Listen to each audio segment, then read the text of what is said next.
Bonjour à tous et bienvenue. Avant tout, je tiens à vous remercier parce que vous êtes très nombreux à vous être inscrits pour ce webinaire.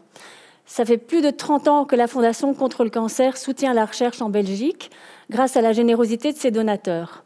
Et pour leur donner la possibilité de découvrir le travail des équipes de recherche qu'ils soutiennent, elle a organisé de nombreuses fois des visites de laboratoire au cours des dernières années. Mais aujourd'hui, c'est sous forme de ce webinaire que nous donnerons l'occasion de rencontrer les responsables d'une équipe de recherche de pointe que nous soutenons financièrement depuis plus de 10 ans. Nous avons le grand plaisir d'accueillir le professeur Cédric Blampin et de découvrir l'important impact de ces recherches pionnières dans le domaine de la cancer de la peau.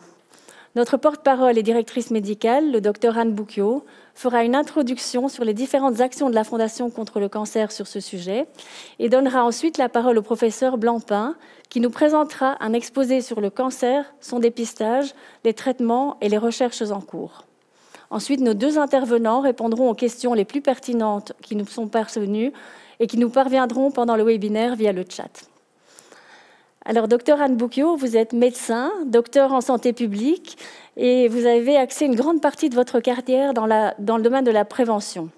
Depuis 2012, vous avez rejoint la Fondation contre le cancer où vous êtes directrice médicale et porte-parole francophone. Je vous cède la parole pour votre présentation. Merci beaucoup. Voilà, et donc aujourd'hui, effectivement, nous allons aborder un sujet très, très important. Nous allons le voir, donc les cancers de la peau. Et donc moi, effectivement, en introduction, je vais vous donner d'abord quelques chiffres pour vous donner un petit peu une idée de cette importance. Donc, en fait, à ce jour, nous enregistrons donc en Belgique plus de 70 000 nouveaux cas de cancer. Donc ça, ce sont les chiffres de 2018 qui nous sont donnés par le registre du cancer nous avons beaucoup de chance en Belgique, qui est d'une extrême fiabilité. Et les cancers de la peau, eh bien, en fait, il faut savoir que seulement les mélanomes sont enregistrés dans ces chiffres-là. Et là, en termes de mélanomes, on a aujourd'hui, donc en 2018, ce sont les derniers chiffres, on a à peu près 3500 nouveaux cas de mélanome en 2018. Et les mélanomes, c'est 8% de tous les cancers de la peau. Et donc, si on globalise l'ensemble des cancers de la peau, on voit qu'on arrive à peu près 44 000 nouveaux cas de cancer de la peau. Ce qui nous fait, vous voyez ici, donc c'est en néerlandais, mais je vais vous l'expliquer. Donc vous voyez ici qu'en termes de cancer de la peau, mais donc je dis bien les mélanomes plus les autres types, nous y reviendrons, eh bien ça représente 40% de cancer au total, contre 18%, 10% si on parle des cancers du sein, 9% pour les cancers de la prostate, 8% pour les cancers du poumon ou 7% pour les cancers du côlon, qui sont donc les plus fréquents en Belgique. Donc on voit l'importance que ça peut avoir en termes de nombre de personnes touchées. Maintenant, il y a 3 types principaux de cancer de la peau. Je ne vais pas vraiment les détailler parce que le professeur Blampin va vous les expliquer de manière très approfondie. Juste savoir qu'il y a les cancers de la peau non mélanomes, donc on parle des baso- et des spinocellulaires, donc à peu près 92% de tous les cancers de la peau. Et puis, ces fameux mélanomes dont effectivement on parle beaucoup. Pourquoi? Eh bien parce qu'ils sont plus agressifs et beaucoup plus dangereux. Mais là aussi, le professeur Blampin y reviendra de manière approfondie. Et donc, globalement, on peut estimer qu'une personne sur 5 va être touchée par un cancer de la peau avant l'âge de ses 75 ans. Et on va déplorer par an 462 décès liés à des cancers de la peau. Sur le graphique coloré, eh bien, en fait, ça donne une idée des proportions de types de cancer. En bleu, ce sont les basocellulaires, en jaune-orangé, les spinocellulaires, et en vert, les mélanomes. Ce qu'il faut savoir aussi, et c'est pour ça que c'est tellement inquiétant, je veux dire, la problématique des mélanomes, c'est que ça va toucher aussi des personnes globalement plus jeunes que la plupart des cancers. Là aussi, le professeur Blampin reviendra sur le sujet. Et enfin, si la Fondation contre le cancer s'y intéresse tellement, c'est aussi parce que les tendances ne sont pas bonnes. Donc vous voyez sur ces 3 graphiques, donc c'est les 3 types principaux de cancer, vous voyez qu'il y a nettement une tendance à la hausse. Alors en trait plein, ce sont les cancers enregistrés jusqu'à aujourd'hui, et en trait pointillé, ce sont les projections. Et donc vous voyez qu'elles sont effectivement assez inquiétantes. Alors comment est-ce qu'on peut expliquer cela ? Eh bien, en fait, la problématique des cancers de la peau, c'est une conjonction à la fois d'un profil personnel, donc par exemple le phototype qu'on a, donc le phénotype qu'on a, donc pardon, le phototype, c'est-à-dire la pigmentation qu'on a, aussi bien de la peau, des yeux, des cheveux, et le risque va augmenter entre le fait d'avoir une peau très foncée à une peau très claire. L'hérédité joue aussi pour les mélanomes, le tabagisme aussi. Mais ça va être donc surtout la conjonction donc, de facteurs personnels, comme par exemple donc, la couleur de la peau, et l'exposition aux UV. Alors il y a les UV naturels, qui sont le soleil, bien entendu. Et donc là, la Fondation fait un travail d'information et de mobilisation. Et puis il y a les UV artificiels, qu'on trouve dans les bancs solaires. Et là, la Fondation se mobilise pour aller jusqu'à une interdiction de l'usage commercial des bancs solaires. Alors, 5 conseils qu'évidemment il faut retenir, et là aussi la Fondation contre le cancer informe le plus possible pour que tout le monde le sache, c'est rechercher l'ombre, ça c'est la première chose, surtout évidemment quand le soleil est au zénith et que les UV sont les plus importants. Se couvrir la peau avec des vêtements, et protéger également, ne pas oublier de protéger sa tête et ses yeux, donc un chapeau et des lunettes. Pour les zones qui ne sont pas protégées par des vêtements, eh bien là, l'usage d'une crème solaire est indispensable, avec un facteur de protection de 30, voire de 50 pour les enfants.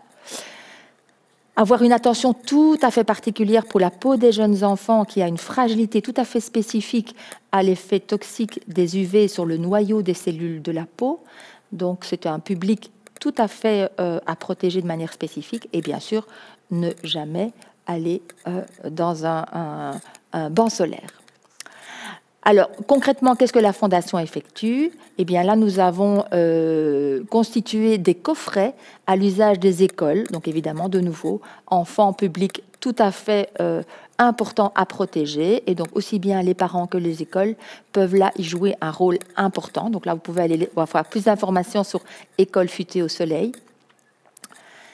Et la Fondation agit aussi en termes de lobby. Et là, donc, comme je vous l'ai dit, on agit pour l'interdiction des bancs solaires à usage commercial, puisque ça ne se justifie d'aucune manière et que c'est un facteur tout à fait prouvé, un facteur cancérogène tout à fait prouvé au niveau scientifique. La Fondation milite aussi pour un plan national cancer de la peau, puisque c'est le cancer le plus important et que touche le plus de Belges aujourd'hui, et aussi pour avoir une protection spécifique pour les personnes qui sont exposées aux UV par leur travail et donc ne peuvent pas non plus y échapper. Et bien sûr, la Fondation, comme vous le savez, investit énormément dans le soutien à la recherche scientifique.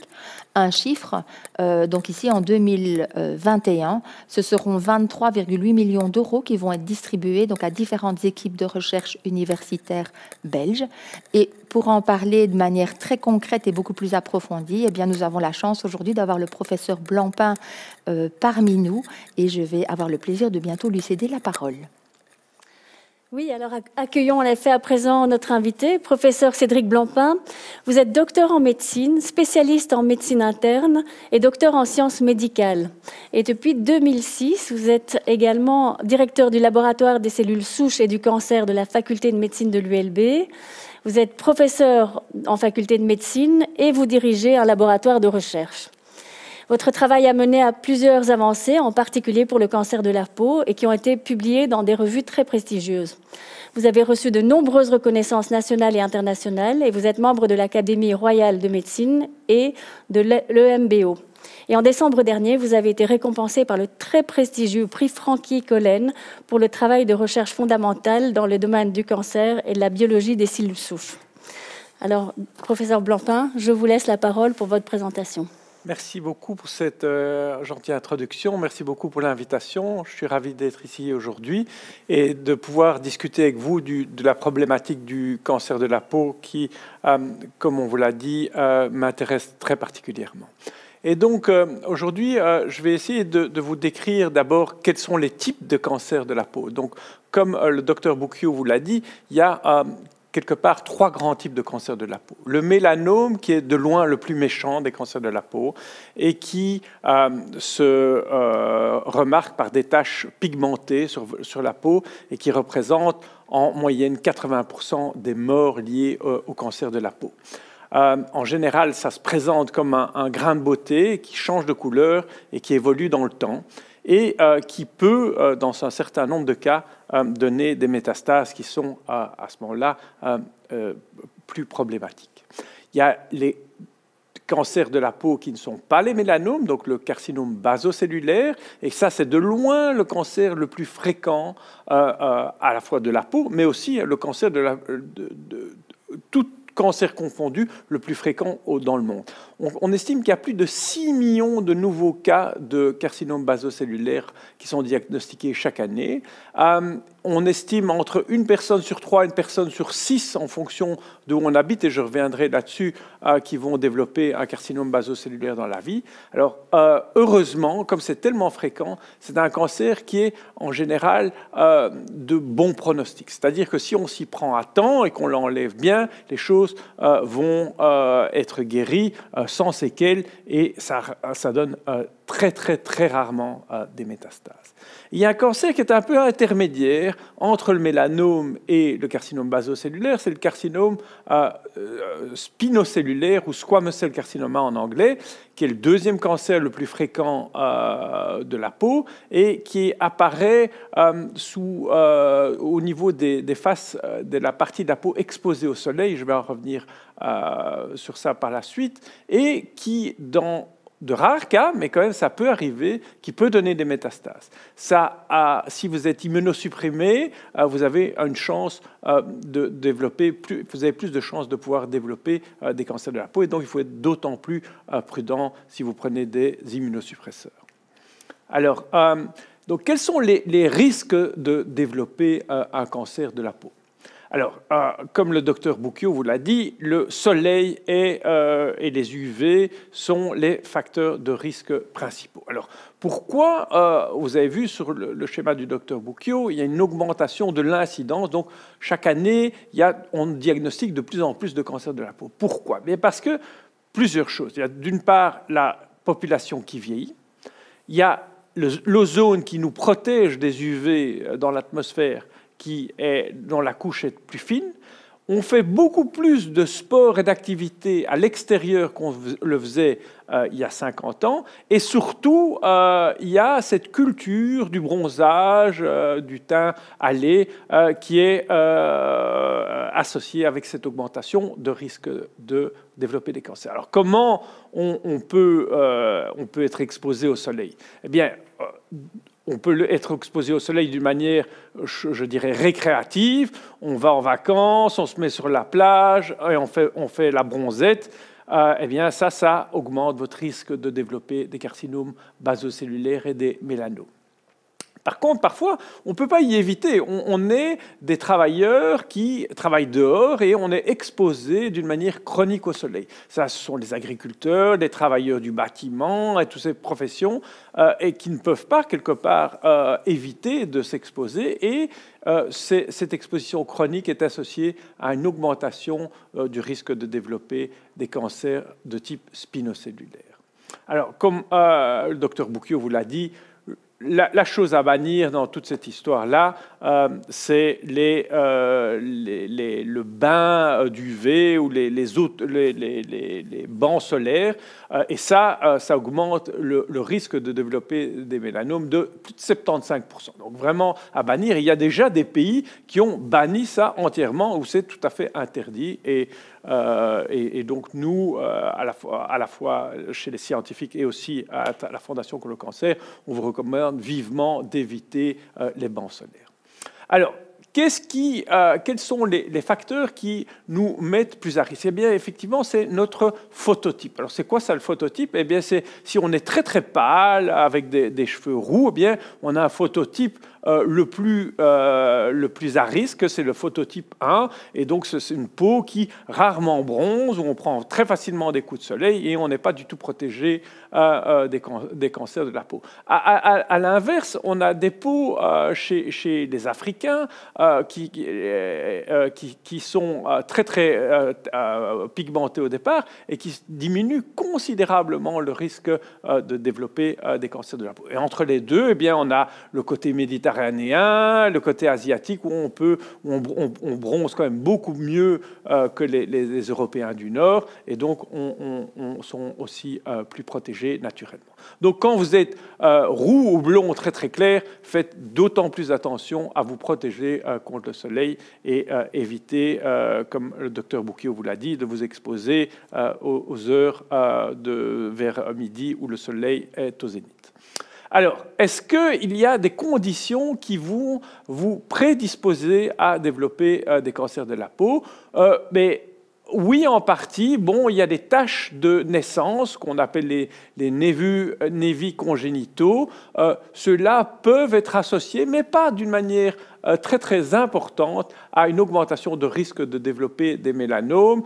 Il y a d'autres conditions, on en reviendra après dans la séance de questions-réponses, si vous le voulez bien, sur les autres risques qui sont associés, familiaux, qui sont associés à des risques de cancer de la peau. Alors, il faut bien se rendre compte que les taches de beauté au départ ne sont pas nécessairement des petites taches de beauté, ne sont pas nécessairement des facteurs de risque très, très importants. Il faut se rendre compte que 80% des mélanomes qui sont donc ces cancers pigmentés, vont prendre naissance à un endroit qui n'était pas une lésion pigmentée au départ, qui n'était pas un grain de beauté, et donc ils apparaissent, on dit, de novo. Alors, ceci, c'est une photo un peu dramatique pour vous montrer qu'il y a des enfants qui naissent avec des maladies congénitales très pénibles, où ils ne sont absolument pas protégés, et ils ne réparent pas leur ADN, les albinos qui sont extrêmement, qui n'ont absolument aucun pigment au départ. Ceux-là ont des possibilités énormes de développer des cancers de la peau dans leur vie. Il y a des gens qui ont des maladies de la peau congénitale où ils font des cicatrices et des lésions cutanées tout le temps, comme l'épidermolyse bulleuse congénitale, aussi associé à un risque très élevé d'augmenter des cancers de la peau. Alors, quels sont les autres facteurs qui augmentent le risque de développer des cancers de la peau? Eh bien, si vous avez de la radiothérapie à un endroit, eh bien, vous êtes à risque à cet endroit-là de développer des cancers de spinocellulaire. Si vous fumez, ça augmente votre risque d'attraper des cancers de la peau. Certaines chimiothérapies, certains produits chimiques vont augmenter. Et comme je vous l'ai dit, si vous êtes immunosupprimé, que vous prenez des médicaments parce que vous avez une maladie inflammatoire, ou si vous avez le virus du HIV, eh bien vous êtes très fort à risque d'acquérir un cancer de la peau. Alors, est-ce qu'il y a une association entre l'âge, le sexe et le développement des cancers de la peau? Ceci aussi, ma collègue vous l'a montré, les hommes sont plus à risque, c'est ici en bleu sur la dia, sont plus à risque de développer des cancers de la peau, et les cancers de la peau augmentent avec l'âge et arrivent à un pic vert entre 70 et 80 ans. Donc ce n'est pas parce que vous êtes une personne âgée que vous n'êtes plus à risque de développer des cancers de la peau, et donc de bien continuer à vous observer. Je vais y revenir dans un instant. Alors, comment les cancers de la peau se développent? Alors, je ne vais pas vous rentrer dans des considérations très techniques et très biologiques, hein, mais il faut se rendre compte que les ultraviolets, qu'est-ce que ça fait? Ça fait des lésions dans l'ADN. Et quand on a une lésion dans l'ADN, eh bien, on peut faire une mutation. Et ce sont des mutations qui vont engendrer des cancers.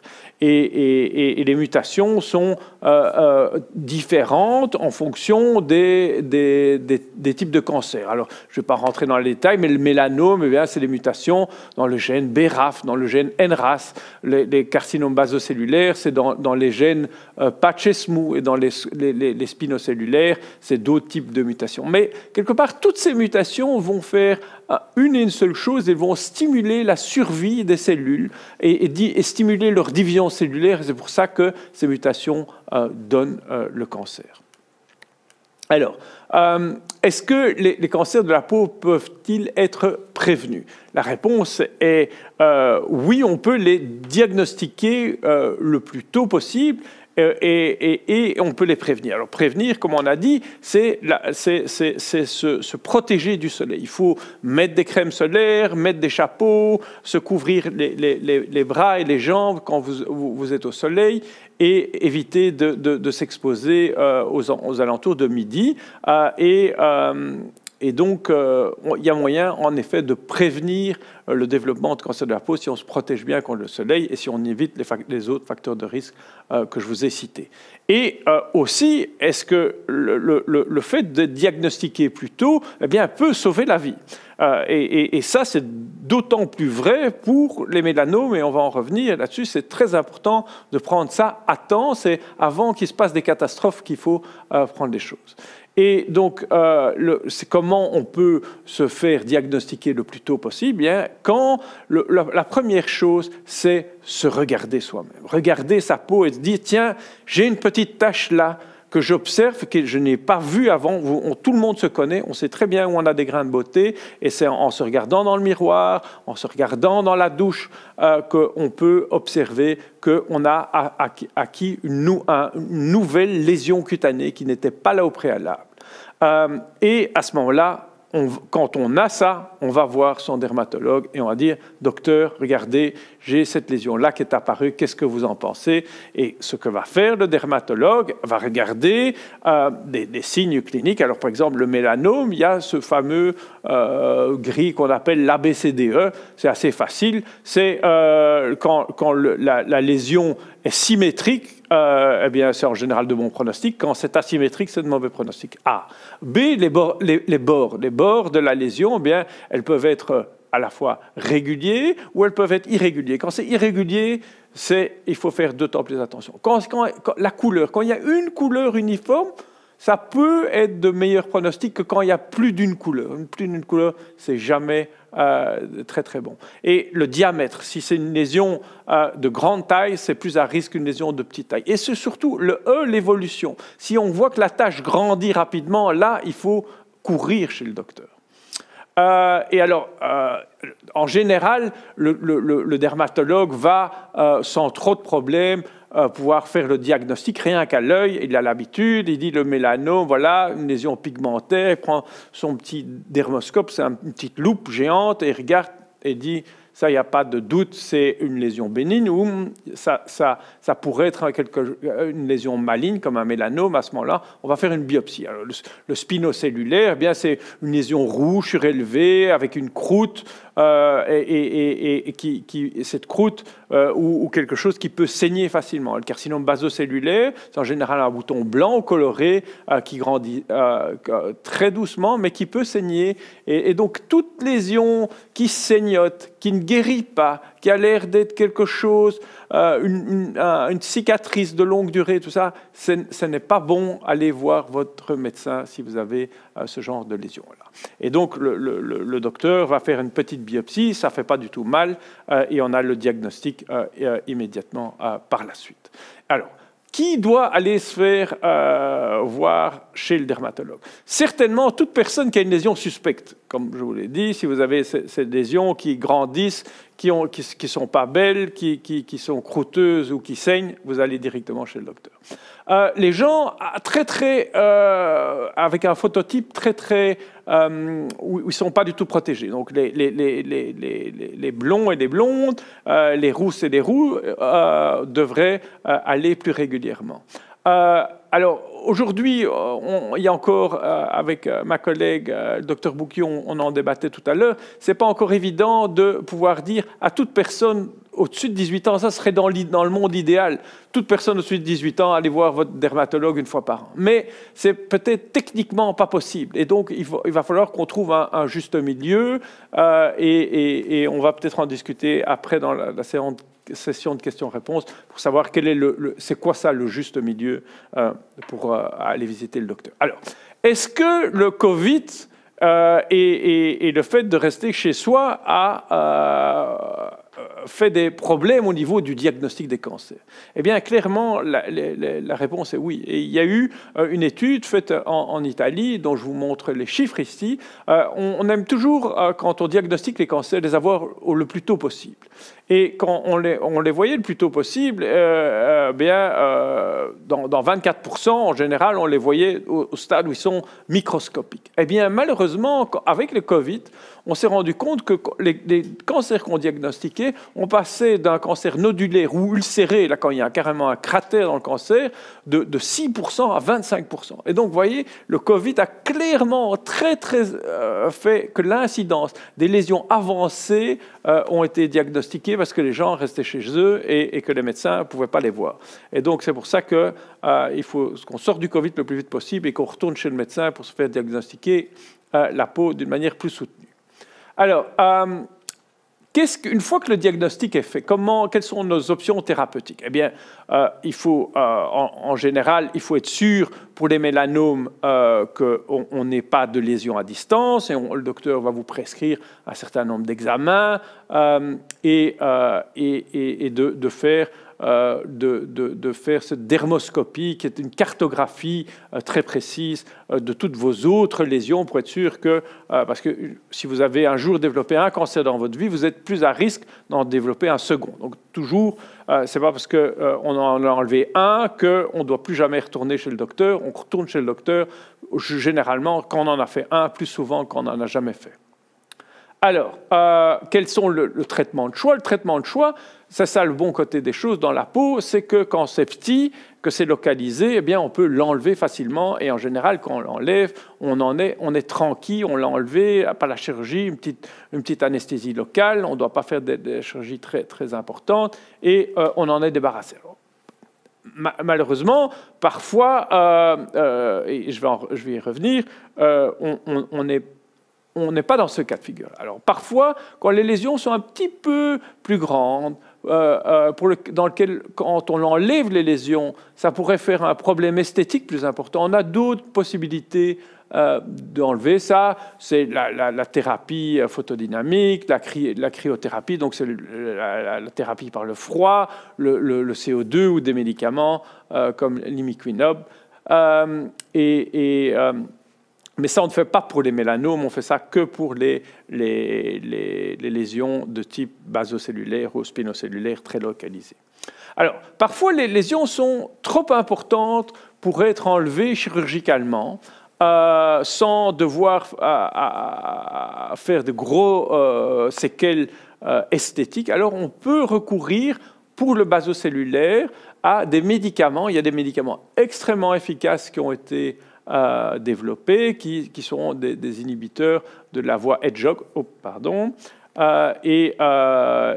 comme le Vismodegib, et on donne ça, et en général, vous allez voir, le cancer basocellulaire régresse très très fort, et on peut enlever ce qui reste grâce à la chirurgie et avoir moins de séquelles esthétiques.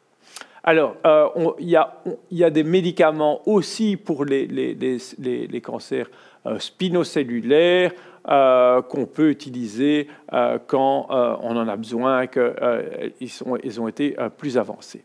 Alors, dans les mélanomes, là, heureusement, la thérapie a fortement évolué, comme c'est de loin les plus mortels, et quand ils sont métastatiques, et on a eu des médicaments qu'on appelle les inhibiteurs de BRAF, et ça a donné une bonne réponse. Malheureusement, ces médicaments de type inhibiteur de BRAF ont un effet en général qui n'est que transitoire. Mais grâce à la médecine, on s'est rendu compte que si on combine un inhibiteur de BRAF avec un autre inhibiteur, ce qu'on appelle les inhibiteurs de MEK, à ce moment-là, on peut obtenir des réponses plus soutenues et de plus longue durée et parfois avoir une guérison totale. Alors, l'immunothérapie, tout le monde a entendu parler de ça. Alors, c'est quoi ça, l'immunothérapie? Il faut savoir que le système immunitaire a cette capacité de pouvoir tuer les cellules tumorales. Mais en général, le système immunitaire est un peu endormi dans le corps parce qu'il a rencontré le cancer depuis longtemps.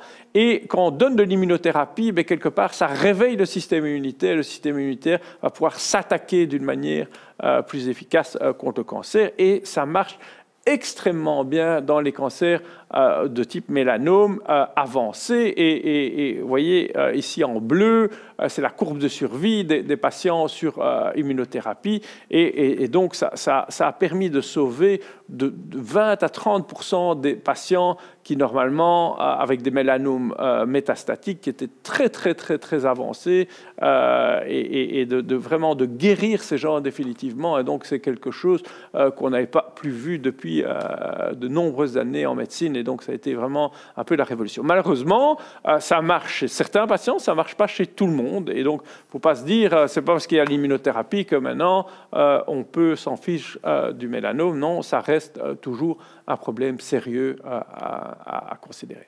Alors, il y a des vaccins thérapeutiques qui boostent la réponse immune qui ont été proposés. Ce n'est pas une thérapie, on ne donne pas ça à tout le monde, mais il y a des études cliniques qui évaluent leur efficacité. On pourra en revenir aussi dans les questions-réponses, si vous voulez. Alors, pourquoi il y a des tumeurs qui résistent à la thérapie? Alors, on peut résister à la thérapie de deux manières différentes. Soit la cellule cancéreuse va avoir des mutations, ici en orange sur le dessin, qui sont présentes avant le traitement ou qui sont acquises pendant le traitement et qui rendent la cellule cancéreuse résistante au traitement. Un peu comme le coronavirus qui mute, eh bien, il y a la même chose dans le cancer et ça fait des variants, et ces variants sont résistants au traitement. Et on peut avoir cette même résistance avec des facteurs non génétiques, et c'est ça que notre laboratoire, le laboratoire du docteur Marine, lui aussi soutenu par la Fondation contre le cancer, étudie d'une manière très active. Et regardez, par exemple, ça c'est un carcinome basocellulaire extrêmement avancé dans la face chez ce monsieur, et on donne le traitement vismodégib pour faire diminuer ça. Et malheureusement, ce médicament-là enlève le goût chez les gens, et ce qui se passe, c'est souvent les gens, au moment où ils voient le cancer disparaître, arrêtent le traitement d'eux-mêmes. Parce qu'ils n'ont plus de goût, et après le goût revient, mais malheureusement la tumeur revient aussi. Et donc la question était, mais pourquoi un médicament aussi efficace entraînait quelque part que des cellules échappent et dès qu'on arrête le traitement, ce cancer revient. Et dans notre laboratoire, Adriana Sanchez a étudié ça avec moi, et elle a découvert avec la réponse à la question. Et on s'est rendu compte que les cellules qui résistent au traitement, elles activent une autre voie de signalisation, et que quand on donnait deux inhibiteurs, à la fois le fameux médicament vismodégib, plus un autre médicament, à ce moment-là, on pouvait enlever cette résistance à la thérapie et éradiquer complètement les cellules résiduelles. Alors ça, c'était dans des modèles précliniques, des modèles animaux, et la question, est-ce que ça fonctionne chez l'homme? Ça, je ne peux pas vous le dire, il faut faire des études supplémentaires et essayer de lancer ces études cliniques-là, mais il y a en tout cas un espoir, et ces études-là ont été validées par un autre groupe aux États-Unis, du docteur De Sauvage, qui est la personne qui a inventé le médicament contre le carcinome basocellulaire. Alors, quels sont les risques de récurrence? Les risques de récurrence, sont de plusieurs types. Dans les cancers qui ne sont pas des mélanomes, c'est leur localisation. Près de la bouche, près des oreilles, etc., ça augmente un peu le risque de récurrence. Quand on fait l'analyse microscopique, quand on a une histologie d'un cancer peu différencié ou qui a déjà envahi un peu les nerfs, etc., c'est un risque supplémentaire de récurrence. Si on est immunosupprimé, c'est aussi un risque de récurrence supplémentaire dans le cancer non mélanome. Dans le cancer du mélanome, c'est assez simple. C'est lié à la profondeur d'invasion du mélanome. Et c'est pour ça que je vous dis, il faut toujours aller le plus vite possible chez le docteur, parce que quand le cancer grandit, il grandit en superficie, mais il grandit aussi en profondeur. Et c'est quand il grandit en profondeur que les choses se compliquent et que sont associées à une plus grande incidence de métastases. Alors, comment les métastases se développent? Eh bien, pour qu'une métastase se développe, il faut que le cancer sorte de la tumeur primaire, circule dans les vaisseaux sanguins, atteigne les organes cibles comme le cerveau, le poumon, le foie, les os, et refasse une nouvelle tumeur secondaire dans ces différents organes. Et Eugenia Pastuchenko, qui est une chercheuse très brillante dans mon laboratoire, qui est dermatologue aussi, a découvert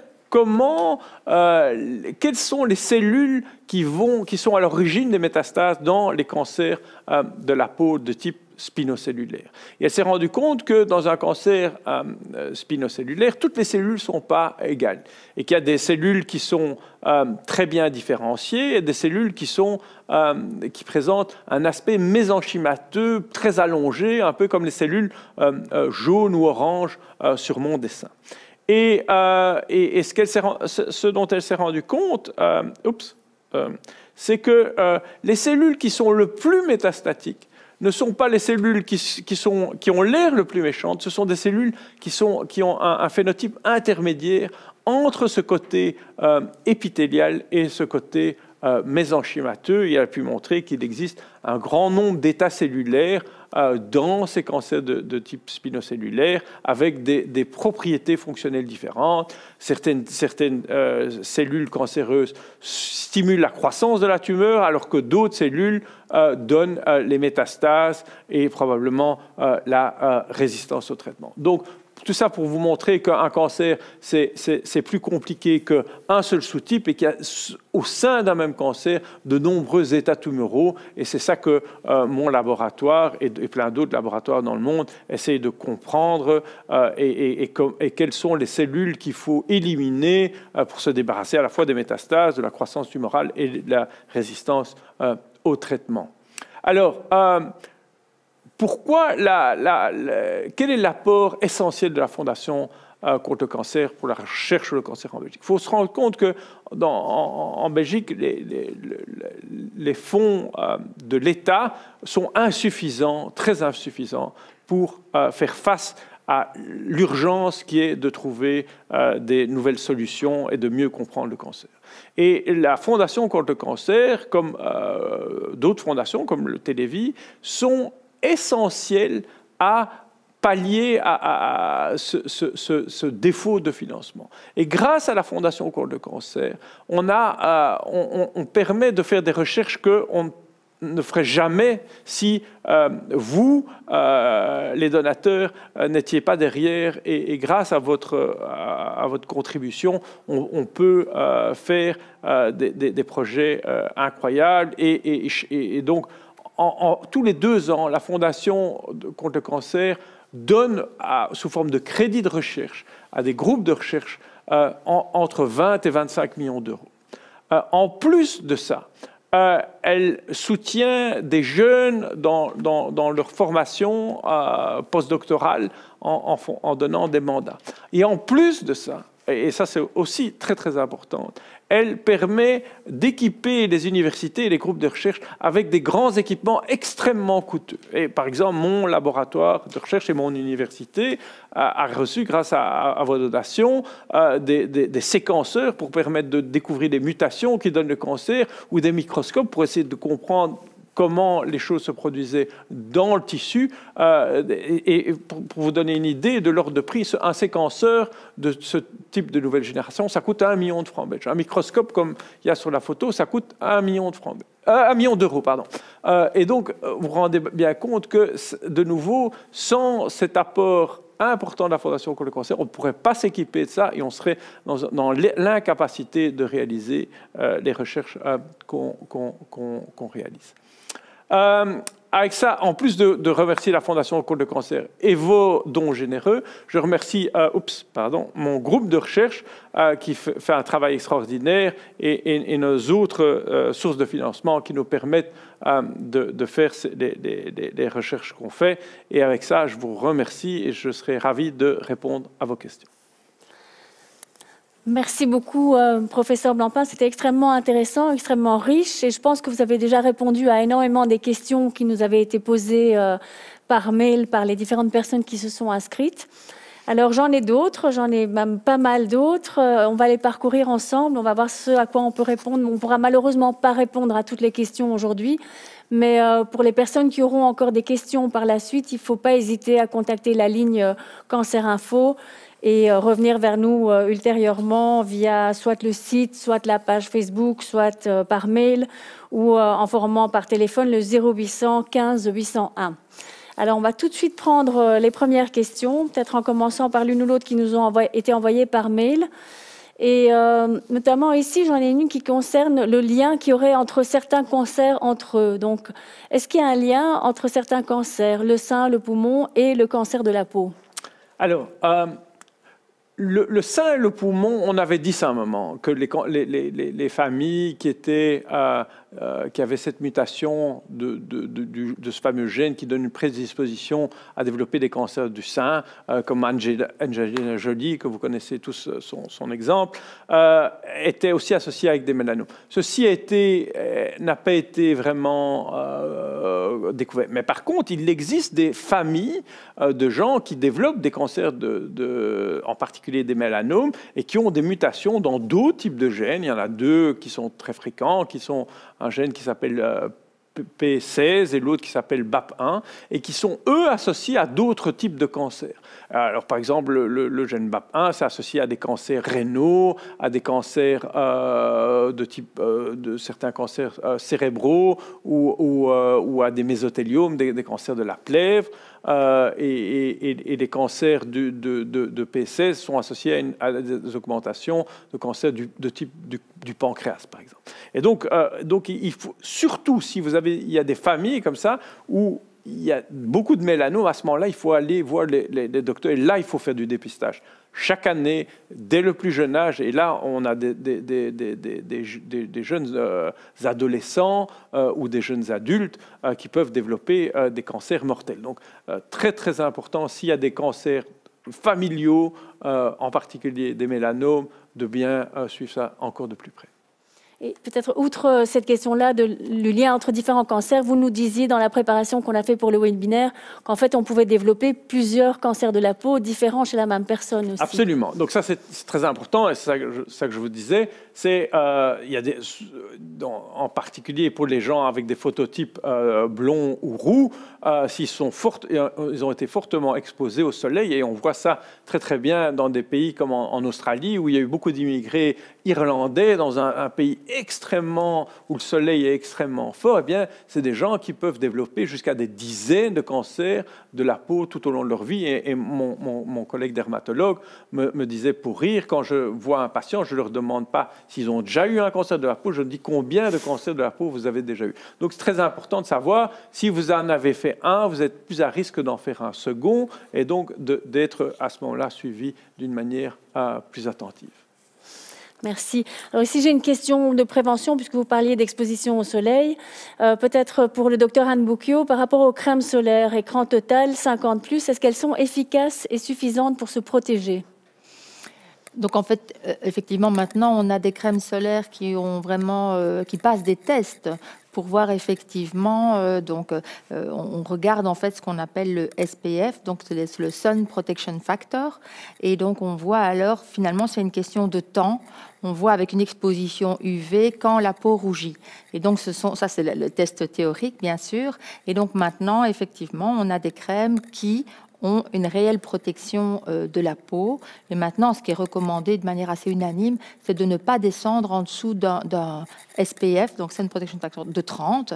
Mais alors, si on parle de peau des enfants, hein, comme on a eu l'occasion de le dire, avec cette fragilité particulière, là, il faut vraiment pas hésiter à prendre des protections 50. Alors, écran total, en fait, ça n'existe pas vraiment.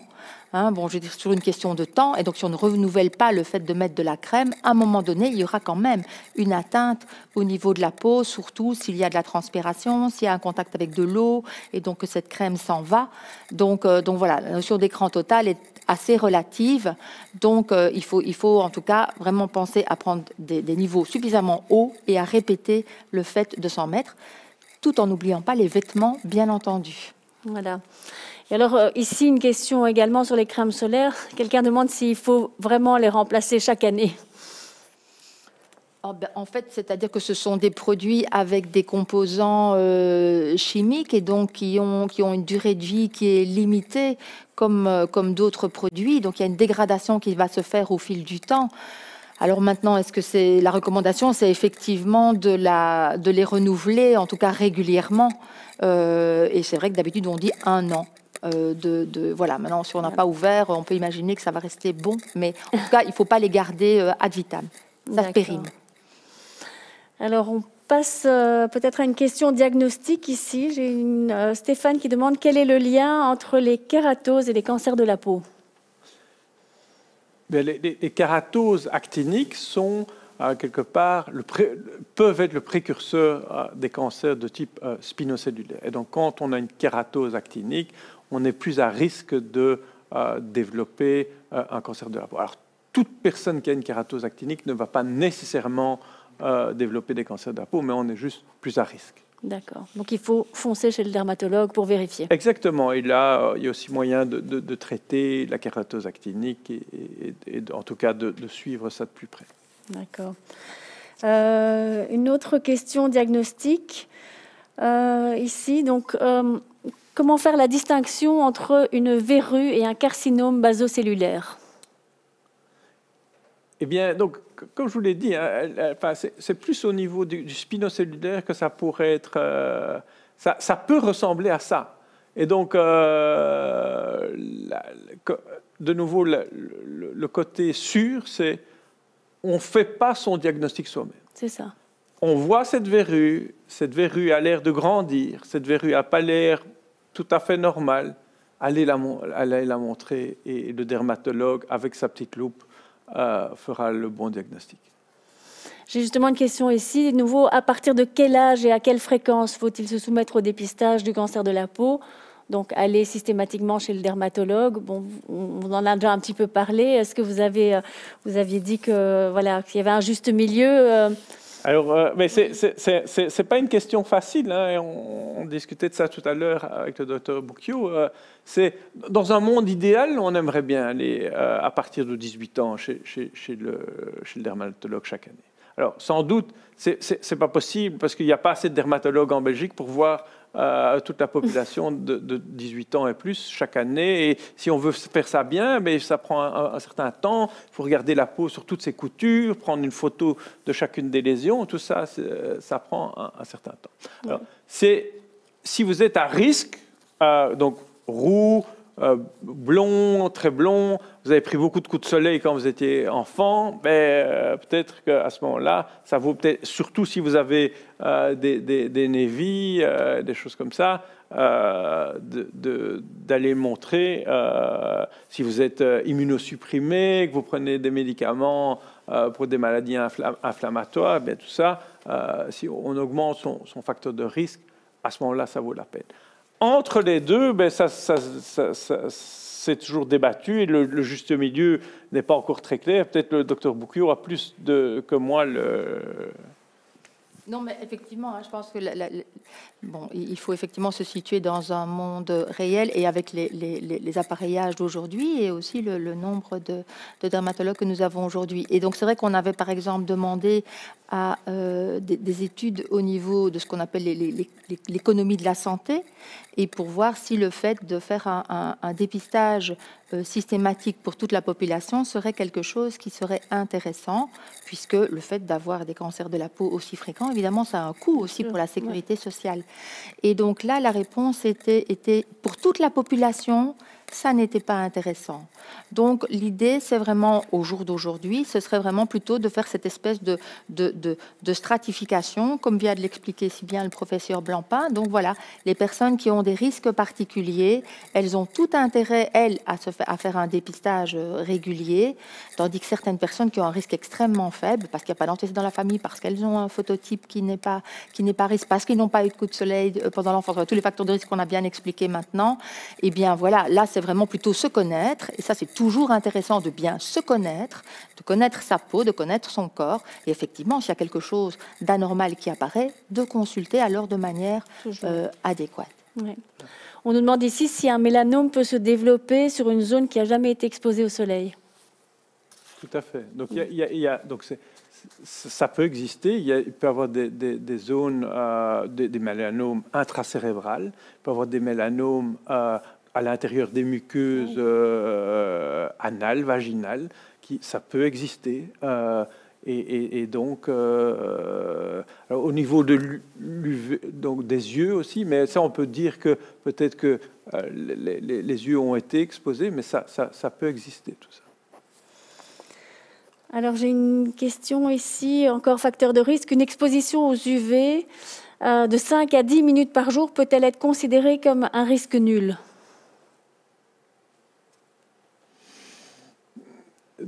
Est-ce que la durée de l'exposition... Non, c'est l'intensité qui va décrire. Donc, si vous habitez sous les tropiques et qu'à midi, vous vous mettez au soleil même 10 minutes, eh bien, vous pouvez avoir un coup de soleil pour les gens de phototype 1. Voilà, c'est la combinaison. Une combinaison, c'est où vous habitez, qui vous êtes et à quelle heure vous prenez l'exposition. Voilà, et sachant qu'une élimination totale d'exposition aux UV est aussi impossible. Donc c'est pour ça que c'est tellement important d'avoir ces heures critiques à éviter. Mais de toute façon, nous sommes exposés aux UV toute notre vie. Et donc c'est l'effet cumulatif aussi qui est important. Hein. C'est pour ça qu'il ne faut pas imaginer que parce qu'on se protège quelques heures, on ne va pas avoir des UV, nous on va manquer de vitamine D nécessairement. Parce que de toute façon, on est exposé aux UV. Et il y a le rayonnement qui vient effectivement du soleil, mais après il y a la réverbération aussi. Donc ça peut venir du sol, réverbérer d'une surface vers nous, donc du sol vers nous, que ce soit bien sûr du sable si on est à la mer, de l'eau bien évidemment. Donc il y a une exposition aux UV et c'est une protection, mais qui est toujours partielle. C'est ça. Et pour laquelle il faut être attentif. Ben oui, vous parlez de la vitamine D. J'ai justement encore une question ici. Comment peut-on produire suffisamment de vitamine D si on est couvert tout le temps ? Pour être honnête, hein, dans les pays comme chez nous, où le taux de soleil est pas suffisant, il n'est même pas suffisant pour donner de la vitamine D assez, il faut probablement prendre des suppléments de vitamine D. Ça, je crois que c'est la bonne réponse. Vous n'aurez jamais assez d'exposition au soleil ici pour faire suffisamment de vitamine D. Et donc, c'est pour ça que quand on fait une prise de sang, on se rend compte que la plupart des gens dans nos pays sont carencés en vitamine D. Et à partir de quel âge ? S'il y a vraiment un seul complément alimentaire qu'on peut recommander. Il ne faut pas en prendre trop, parce que ça peut être toxique si on en prend trop. Voilà, mais un petit comprimé, une fois par 15 jours, une fois par mois, en fonction du dosage, c'est bon pour tout le monde. Et les enfants aussi, à partir de... Et les enfants aussi pendant la croissance, absolument, certainement. Et à l'âge adulte également, voilà. Mais effectivement, il faut voir avec son médecin parce qu'il y a des dosages différents et que ça peut se cumuler. La vitamine D, ça ne s'élimine pas. Il ne faut pas en prendre trop. Voilà. Il faut juste en prendre le juste milieu pour avoir des os solides et se protéger pour le restant de nos jours. Alors, j'ai encore une question ici, donc sur les facteurs de risque. On me demande si les rayons X et la radiothérapie constituent un risque de développement de cancer de la peau. Oui, la radiothérapie sûrement, en particulier. Donc,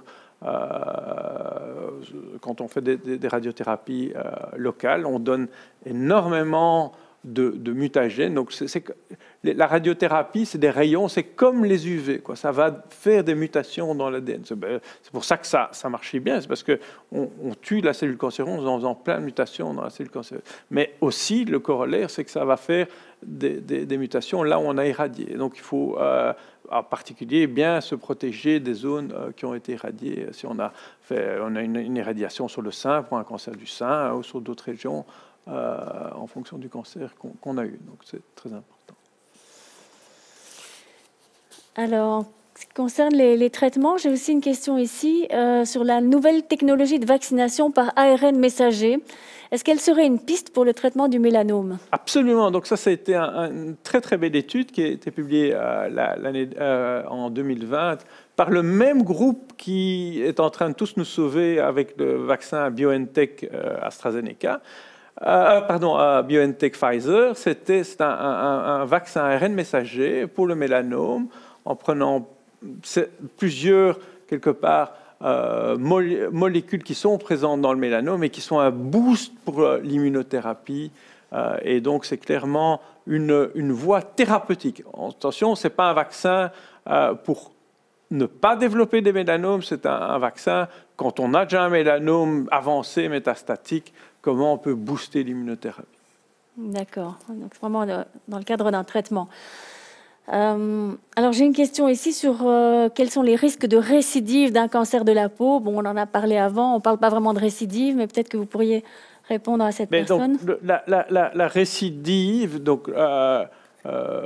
locale, c'est en fonction de la gravité du cancer au moment où il était diagnostiqué. Donc, si on prend un mélanome, s'il était très profond ou qu'il avait envahi les tissus un peu plus comme les nerfs, etc., il y a plus de chances de récidiver, même si on croit qu'on a tout enlevé. Donc, mais ça, le médecin qui vous suit prendra en considération tous ces facteurs-là.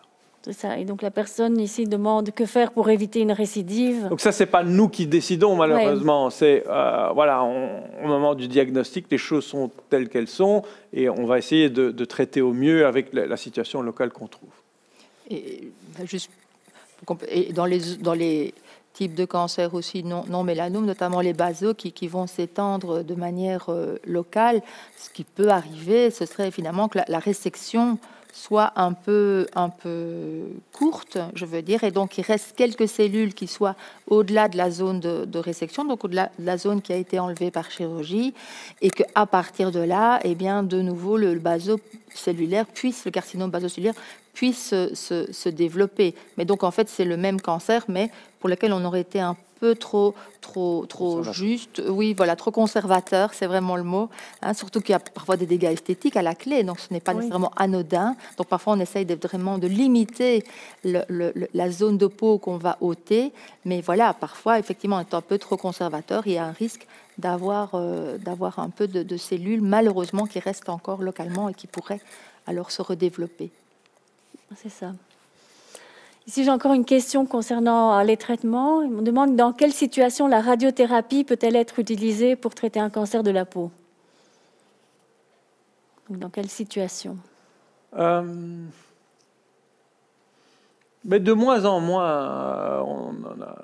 Bon, bien sûr, quand il y a des cancers métastatiques, parfois on a recours à la radiothérapie pour soigner les métastases. Mais disons, le cancer, ce qu'on appelle le primitif, le cancer qui est du départ, il n'y a plus vraiment de place pour la radiothérapie. Parfois, les basocellulaires extrêmement étendus, qui échappent au traitement, etc., on peut avoir recours à la radiothérapie pour essayer de contenir les choses tant qu'on peut. Et donc ici, j'ai encore une question de traitement. Quels sont les arguments pour choisir soit les thérapies ciblées, soit l'immunothérapie pour traiter les mélanomes avancés? Et donc ça, le médecin qui va vous suivre va décider en fonction. Alors, les inhibiteurs de BRAF, comme je vous ai dit, bien, pour ça, il faut avoir une mutation du gène BRAF. Donc ça ne fonctionne que pour certains types de cancers. Donc il faut ce qu'on appelle une médecine personnalisée. Il faut prendre le cancer, séquencer, voir quelles sont les mutations à la base du cancer, et puis, OK, vous êtes muté pour BRAF, on va vous donner du BRAF inhibiteur avec un autre inhibiteur, puisque je vous ai montré cette synergie MEC-BRAF, ça consolide les choses. Et souvent, maintenant, on va y adjoindre une immunothérapie pour booster le tout. On va prendre peut-être une dernière question, parce que je vois qu'on est presque arrivé au terme de notre séance. Donc, ici, j'ai une question concernant les images traitées par intelligence artificielle. Est-ce qu'elles seront plus performantes que l'observation visuelle par le médecin? Alors, c'est exactement ce dont je discutais aussi. Je crois que c'est en effet l'avenir. Est-ce que, donc, l'idée, c'est qu'on vous faites, par exemple, une photo avec de vos lésions, de votre lésion, avec votre smartphone, et puis vous les envoyez à votre médecin. Alors, il y a déjà eu des études qui ont été publiées il y a quelques années dans Nature, montrant que pour faire la part entre un mélanome et un basocellulaire, les algorithmes utilisés étaient vachement efficaces, de genre 95% de réponses correctes, donc c'est vachement bien. Alors, est-ce que aujourd'hui c'est mieux qu'un super bon dermatologue? La réponse est probablement non. Un super dermatologue est encore mieux, je pense, que ces algorithmes. Mais par contre, pour le screening en masse, ça pourrait être la solution. Et donc, on pourrait se permettre qu'on se scanne la peau et puis qu'on envoie ces images dans ces algorithmes. Et les patients à risque, eh bien, ça serait redirigé vers le médecin. Et un médecin, à ce moment-là, irait faire le diagnostic final. Mais c'est clairement dans l'air du temps. Quelle est la place aujourd'hui? Ce n'est pas encore très clair. Et sans doute, cette technologie va s'améliorer avec les années. À suivre donc, ce serait effectivement une bonne piste pour pouvoir, comme on en discutait avant, eh bien, avoir la possibilité de faire ce screening de manière plus large. On voit qu'il y a encore beaucoup de pistes de recherche qui sont effectivement ouvertes. Certainement. On avait encore quelques questions, mais bon, malheureusement, on arrive au terme de notre webinaire. Il me restait quand même deux petites questions que j'aurais voulu vous poser, professeur Blampin. La première, c'est qu'est-ce qui vous motive fondamentalement en tant que chercheur? Bien, c'est toujours de faire avancer la compréhension du cancer. C'est vraiment sans ça, il n'y a pas de nouveau traitement. Et donc vraiment, je suis animé par cette curiosité de toujours comprendre un peu plus loin et davantage les causes du cancer, les causes de la récidive au traitement, les causes des métastases. Et donc, et à la fois, parce que comme je suis médecin de formation, ça me réchauffe le cœur de savoir que les découvertes qu'on fait peuvent potentiellement aider les patients qui ont des cancers un jour. C'est un travail de longue haleine. Vous évoquiez dans une émission de radio il n'y a pas longtemps le mythe de Sisyphe. Voilà. Faut toujours, la recherche, c'est ça. On n'a jamais une réponse définitive à nos questions parce que chaque réponse a son flot de nouvelles questions. Et donc, quelque part, ça peut être décourageant a priori, mais en fait, pas du tout. Il faut imaginer que le simple fait de pouvoir répondre, c'est ça le mythe de Sisyphe, c'est le Sisyphe qui pousse sa pierre en haut de la montagne et quand il y est presque arrivé, la pierre redescend et chaque jour, il doit repousser sa pierre. Et il faut que la simple idée d'aller pousser et de mettre sa pierre au sommet de la montagne doit être suffisant pour remplir le cœur d'un homme et rendre, il faut imaginer, Sisyphe heureux. Ça, c'était un peu l'adage voilà.